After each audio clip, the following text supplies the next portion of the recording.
Okay, good morning. Welcome to Yeshiva YouTube Iyun with Benzion. Today's daf is the Nedarim daf Lamed Vav number 36. Um, I want to talk today on Lamed Vav Beis. I don't know if it's a famous machlokas, but it seems like a pretty good machlokas, pretty lumdish machlokas in the Ran and the Rashba. The Gemara here is discussing. The Gemara on Lamed Vav Beis starts off with a question. It says that Torah Mishal Shachavero Sarach Daita Olo. When you take off Shumas Maisos from your own crop, Shimon takes off the Pat Reuven's crop, right? Do you need to ask him permission or not? So the Gemara, right? The Gemara said, the Gemara I'm reading on the Gemara says, "Came the schlusu low, right? He's benefiting financially. He doesn't have to take off Trumas Meiser from his own crop, so I could do it without asking him or no." So the Gemara tried to bring a proof from our Mishnah, and the Gemara is not sure what our case in our Mishnah is. The Mishnah says that someone who Reuven can't get benefit from Shimon can take off Trumas Meiser from his crop. So what's the case talking about? So the Gemara goes through various possibilities. And the Gemara, at one point in the Gemara, says, Ella Mishalo Shal Balakri. It must be talking about a case where Shimon's taking off from his own produce on Reuven's produce. Daito Daman. And the Mishnah says, Daito, someone's knowledge. Daito the Balakri has to ask permission. Hakamahani le. Like the Mishnah says, when I make you a shliach, an agent, to take off Trumas and Maestros, that's a benefit for me that you're doing my shlichus. I can't make you a shlichus. Ella Lav Daiti the Nafshe. He must be talking about it. He decided to do it on his own.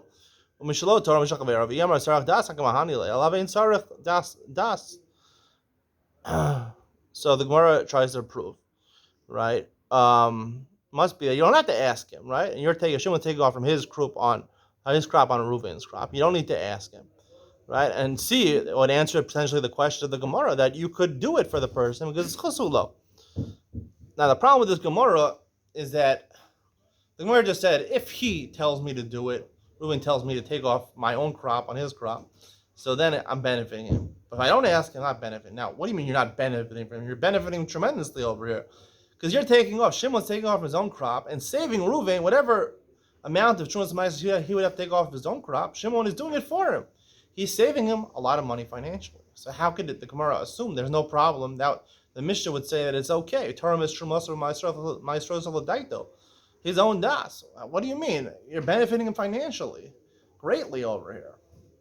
Therefore, the Rashba and the Meiri, a lot of Rishonim answer over here. You have to say our Gemara at this point is only going according to Hanan. We mentioned at the beginning of the Perek, we were talking about Shokala Shiklo, Porea Schovo. You can pay off someone's debt. The Gemara says it's Machlokas in the Gemara. The Gemara has one suggestion, one opinion says it's only going according to Hanan. Hanan argues on Bnei Kohanim Gedolim, the end of Mesachas Ksubos, and says when I pay off someone's debt, so Hiniach Ma'osav Akeren Tzvi, right? I can't collect my repayment because I paid off his debt. So the guy could say, you didn't have to do that. You can't come back to me and say, oh, I paid off your debt, you pay me back for paying off your debt. I can't do that.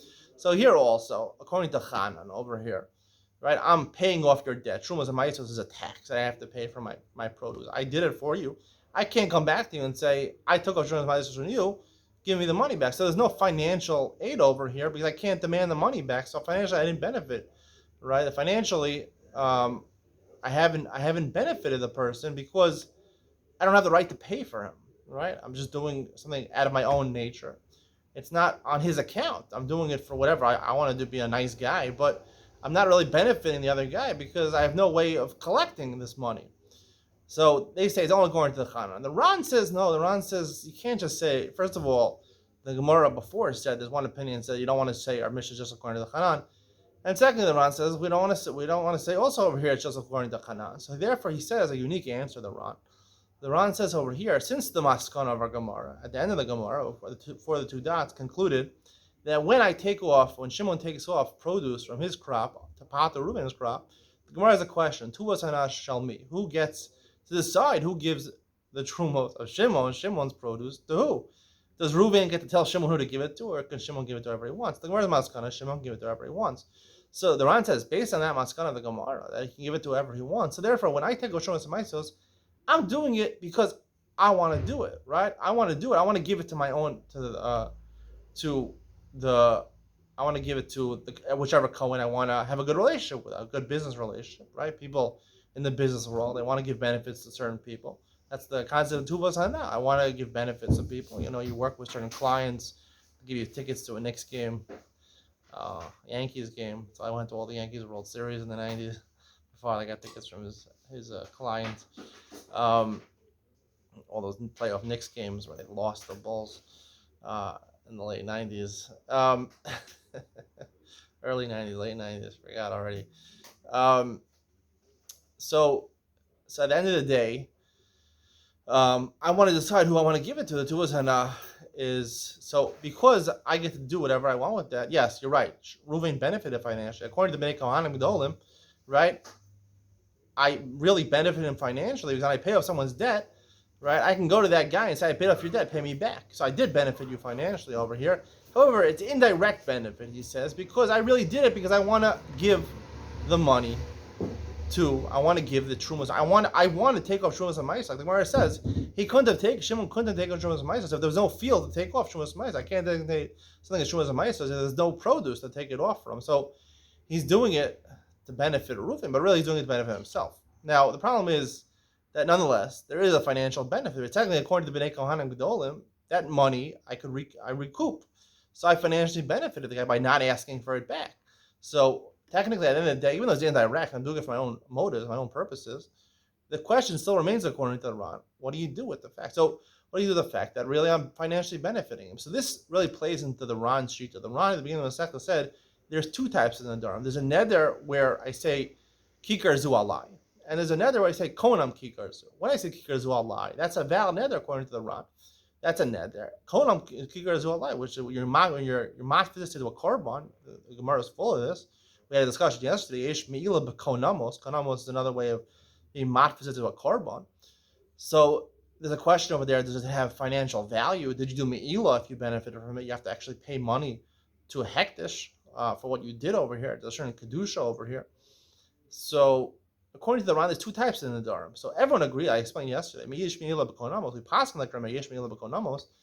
There, we definitely say there's a financial aspect, right? The idea of hana, of getting hana from a neder, is a financial benefit. However, according to the Ran, he's still left with one type of neder, which is, right, what we're talking about. A lot of the Mishnayos talk about, when you say, I'm not going to get hana from this person, or this, I'm not going to get hana from this bread, right? Without connecting to a korban, what pleasure are we talking about over there? So, according to the Ran, I think he's saying over here that, interestingly enough, hana could be pleasure and not finances, meaning financial benefit is not included. If I benefit financially from something, but I don't get any pleasure from it, that's not a violation of my neder. And therefore, over here, when I'm taking a Trumas and Maisa from my friend, and I'm taking it because I want to give it to the Kohen over here, yes, Reuven benefited financially from me. That's all he benefited was financially from me. Because I get to choose which Kohen I give it to, or which Kohen I want to have a good relationship, which Kohen is going to give me tickets to the Knicks games.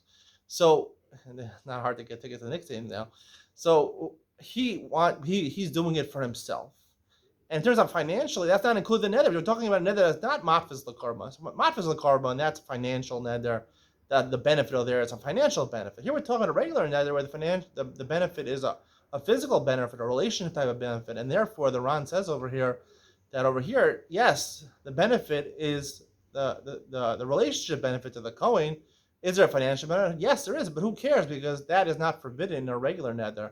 Financial benefit. If it's only a financial benefit, there's no physical benefit, then it wouldn't fall under the Isser of Neder. I think that's a unique understanding of the Ran. Hope you enjoyed. See you in the next one.